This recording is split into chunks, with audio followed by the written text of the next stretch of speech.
નમસ્કાર દર્શક મિત્રો, ગુજરાતી 7 ન્યૂઝમાં આપનું હાર્દિક સ્વાગત છે। હું છું રીતિ પુરોહિત અને હવે જોઈશું આજના મુખ્ય સમાચાર।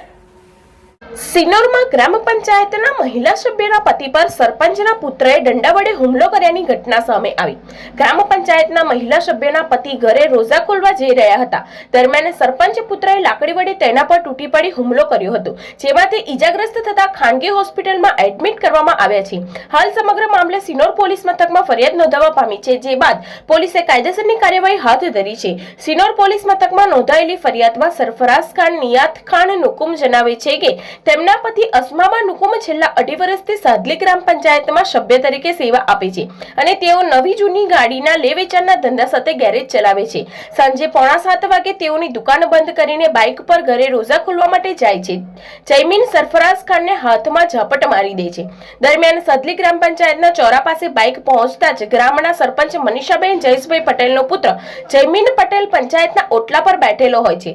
બાઇક આવતા જોઈ હાથમાં લાકડી લઈ જયમીન સરફરાઝ ખાનને હાથમાં ઝાપટ મારી દે છે, જેથી તેઓ બાઇક ઉપરથી પડી જાય છે। ત્યારબાદ જયમીન લાકડી વડે પગ, કમર, ખભા અને કાનના ભાગે માર મારે છે અને ત્યારબાદ તે ત્યાંથી નાસી જાય છે। આ ઘટના બાદ સ્થાનિક એકત્ર થઈ જાય છે, સરફરાઝ ખાનને સ્વસ્થ કરે છે અને તેમના પરિવારને જાણ કરે છે, જે બાદ ખાનગી વાહનમાં તેઓને સારવાર અર્થે ખાનગી હોસ્પિટલમાં લઈ જવામાં આવે છે, જ્યાં તેઓ હાલ સારવાર હેઠળ છે। ઉપરાંત મામલે સિનોર પોલીસ મથકમાં જયમીનભાઈ જયેશભાઈ પટેલ સામે ફરિયાદ દાખલ કરવામાં આવી છે। ઘટનાના કાર્ય પાછળ જૂની અદાવત જવાબદાર હોવાની આશંકા।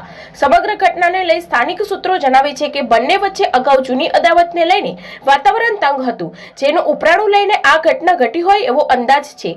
આ મામલે ફરિયાદ બાદ પોલીસને વધુ કાર્યવાહી હાથ ધરી છે। પોલીસ તપાસમાં વધુ સ્પષ્ટ વિગતો સામે આવશે।